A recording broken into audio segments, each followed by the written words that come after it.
খেতে কাজ করার সময় বাংলাদেশি এক কিশোরকে তুলে নিয়ে গেছে ভারতীয় সীমান্তরক্ষী বাহিনী বিএসএফ। প্রতিবাদে বাংলাদেশি কয়েকজন মিলে ভারতীয় এক কৃষককে ধরে এনে বিজেপি সদস্যদের কাছে সোপর্দ করেছেন। বিশ্বাস করে আমার গায়ে শক্তি নাই, কিন্তু এখন ইমানি শক্তি আমাকে এতটুকু দিচ্ছে। আসসালামু আলাইকুম ভাই ব্রাদার, কি খবর সবার? ভাই সীমান্তে এটা কি শুরু হয়েছে রে ভাই? প্রতিদিন সীমান্তে একের পর এক ঝামেলা লেগেই রয়েছে।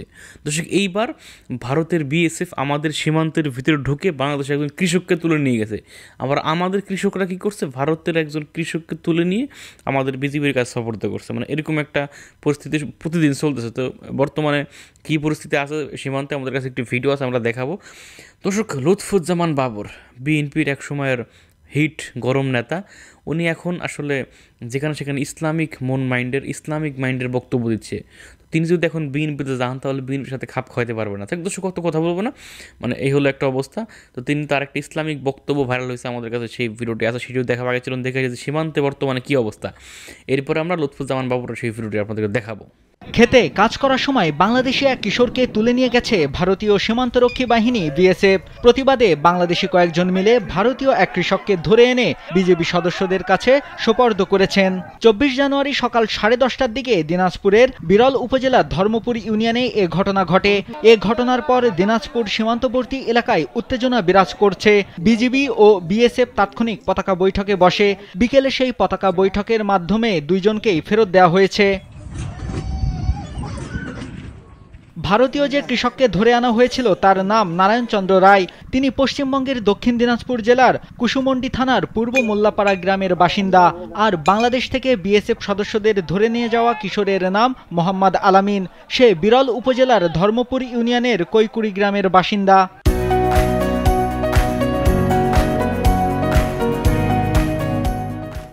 স্থানীয় ইউপি সদস্য আবু সুফিয়ান সহ কয়েকজন গণমাধ্যমকে জানান, সকালে বাংলাদেশ সীমান্তের অভ্যন্তরে নিজের কৃষি জমিতে কাজ করছিল আলামিন।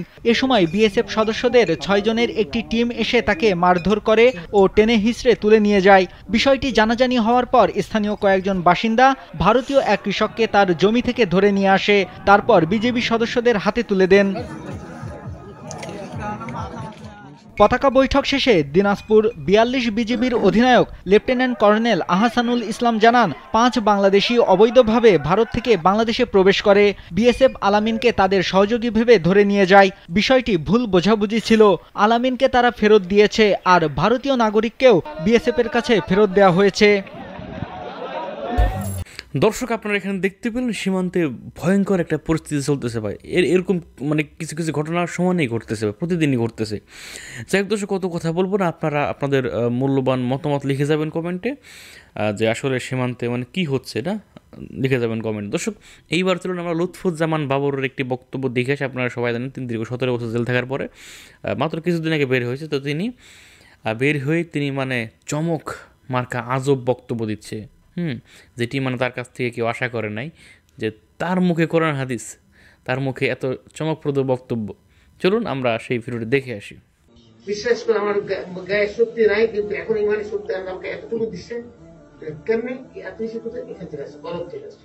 কি করে কলম কেমনে আসছে? তোমাকে প্রথম জিনিস তোমাকে সৎ হতে হবে।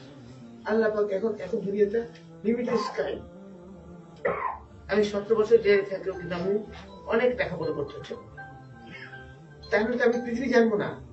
You can question me anything. Allah Quran Sharif সম্বন্ধে বলো আমাকে, কোন হুজুরের কোন খবর জানা, আমি বলে দিতে পারবো। তুমি তো জীবনের লাইফ আছে, লাইফ ইজ লিমিটেড স্কেল। 60 বছর, 70 বছর, 80 বছর, 90 বছর, 100 বছর, তারপর মৃত্যু অবধারিত, কারণ আগেই কারো পর।